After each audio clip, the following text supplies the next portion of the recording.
Hi there, Leo. It's Maria from the Tarot Shop here with your Tarotscope for the month of February. Now, if you haven't been to me before, this is basically an opportunity for the tarot to give you a message for the month ahead.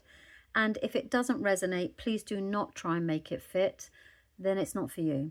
And that's because sometimes we don't operate from our sun energy. We're operating more from our moon and or our rising side of our character. And that's all about the astrological impacts of which one has the greater power within you this month. Okay, so I've got this is the angel, this is an oracle deck, Angels of Healing and Hope. I love this deck. She's so beautiful. She really is she serves us well. And then I've got the tarot, that's a Radiant Wise Spirit. I will put the details of the decks I'm using in the description if you would like to know what they are. Okay, so this month is a big month. I've got some astrology to share with you. I don't normally do that. But before I do that, I'm going to say about the, I have to do this, about the, I keep trying to remind myself and then I forget. But anyway, I've got a page called Buy Me a Coffee. And all of this is always free. Please do not feel that you need to do it or that I expect it, because I don't. But if you would like to, then I have put that there for you to be able to donate a cup of coffee. I actually drink tea, but I'll take coffee. I don't mind.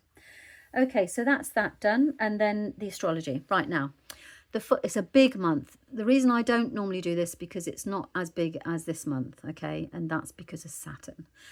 But before we get to her, on the 4th of February, I've written all these down, Uranus turns direct into Taurus, which means that anything that was stuck, money, life situations or security, that begins to move forward. So the 4th of February, when things should start, that stuckness will start to move. On the 6th of February, you've got Mercury entering Pisces. And then on the 10th, you've got Venus entering Pisces. Now, Pisces is a very feeling, emotional, dreamlike, very intuitive sign. And then you've got Mercury and Venus, which is about how you communicate, and Venus about what you value. So you might feel yourself being drawn and able to communicate with things that are feeling, intuitive and all this. It's quite a strong energy. So expect that side of yourself to become more in tune over those few days and ongoing. The 14th of February, we've got Saturn entering Aries, which is a brand new 2.5-year cycle. Now, Saturn is about responsibilities, boundaries, establishing routines. It's very much the duty. And the Aries is about to self. Aries is the first sign in the zodiac. So it means it's about doing things for yourself, your identity, establishing yourself. So basically, you're going to start setting boundaries and being more responsible for yourself and what matters to you and what you value in your life rather than serving others. So it's a really positive, it's about standing in your power, okay? And it's a big thing. And that happens, as I said, on the 14th. On the 17th, you've got a solar eclipse in Aquarius, which is a powerful reset of friendships, communities, audience, tech, and where people belong. So it's a new future begins. And it'd be very interesting to see what happens on a global scale on that day. On the 20th of Feb, you've got Saturn conjunct Neptune in Aries. So that's the big threshold moment, as we call it. Old identities dissolve and true ones begin to form. Reality meets dreams. It's lovely, a really strong position there. And then the only other one I want to really tell you about, I'm looking through here, is 26th of February. We've got the wonderful Mercury going retrograde. So just at the end of the month, you need to make sure that you are checking all your, crossing your T's and dotting your I's, because Mercury's communication and it tends to go backwards. It's good sometimes because we have to go back over things, but not my favourite gal. I don't enjoy that. Okay, without further ado, I may have told you what the deck is. If I haven't, I'll pop it in the description, but this is my beautiful girl here. She's wonderful. And what are you going to say about February? Lighten up. This is really, really, really fun. Okay, and it's about not being so serious, obviously, and not so, I'm not saying about don't be responsible because you've got Saturn and everything like that, but maybe, let's see. I'm not going to say anything until I've got the cards in front of me, but I feel that this is about enjoying life a little bit more, shining your light. You know, Leo's naturally do this, but I feel that just lately there's been a lot of blowing out of your candle. So some people have been putting you down maybe. Okay, right. So lighten up. You've got beautiful cards at the beginning of the month where you've got a 1 and a 3. Right, okay. So you're going to begin the month stepping into your power. And this is all about creating something. So you're creating your future. And it's an empowering and with the Empress, it's very much about something that grows. So it's about abundance. It's about fertility. It's about something that's the flow. Okay, so you're about to create something. These are really powerful cards. The Magician takes an idea from the universe and puts it into reality, and the Empress makes it grow because she grows. The Empress is usually the mother, so she grows life within her.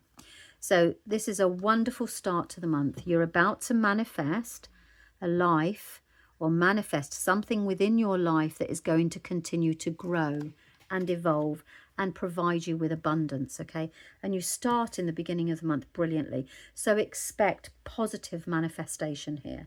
And then you've got an opportunity here. Now the 3 of Wands is all whenever I get that, I know that somebody's about to either get a new job, or they're looking at an opportunity overseas, or they're looking for, they've put something out there and you're just waiting to see what the world has to say about it. But it is the card of opportunity. And because it's a 3, it's a creative side. So it's as if you've made the decision, you've basically started to create it, and you've put it out into the world, you know. And the Queen of Cups, the Queen of Pentacles, is about becoming a self-made woman. She's the woman that takes care of her money. She takes care of her finances. So I do feel that this is very much about creating the future, the physical future, that will empower you to be happier in some way or another. If you're thinking about doing your own business, or if you're thinking about something like that, then this is an amazing sign that actually you're on the right path. Okay, now you have got you've got this opportunity to take care of your finances, really. So whatever that is, that comes in the middle of the month. And then you finish the month here with very assertive and speaking your truth about just getting on with it. So if you meet any resistance at all, then you're very passionate. The Queen of Swords is always really passionate about what she says. And she's speaking, standing up for herself, talking about, I'm going to take care of my future. I'm taking care of, you know, my mind, my well-being, my I'm trying to think of the word, but it's like, yeah, your mental health. So you're taking care of it by just getting on with it, because whatever it was that trapped you, and this lighten up is great, because with all of this going on, there's a tendency to get very, very responsible and forget to have some fun. And at the end of the day, life is about enjoying, isn't it? It's about, well, we do have responsibilities, of course we do, but it's about also seeing the light in things, having fun on the way. This is a journey. It's not for some reason I'm getting told it's not a sprint, it's a marathon. So some things take time. You're at the very early stages of it. It's going to come together. You're going to stand up for your goals and what it is that you believe on, and about the reasons that you've just got on with it. Because actually, if you don't do it, who's going to? And that's kind of the message that's coming through, is that you need to assert yourself here. Let me just listen a minute and see what they're saying. Yeah, it's about securing your finances for the future. Yeah, look at that. So you've gone from the 4 of not having enough to having plenty. I do feel that that's what this is. This is about putting something in place that's going to give you a lucrative, secure financial situation for the long term. Okay, so I hope that made sense to you. And as I always say, if it doesn't resonate, please don't try and make it fit. Check out your moon or your rising instead. And all that remains for me to say is I hope you have a really lovely February. Write down all the transits. They're really powerful this month, and tap into them if you can. I was due to do the 2026. I got halfway through and the camera died. So I have now got a new camera, which is what I'm using currently. And I will be popping those up as soon as possible, but you've got February anyway to get you started. So they'll be up very soon. All right, Leo, I hope that you found that helpful, and thanks very much for your time. Bye-bye.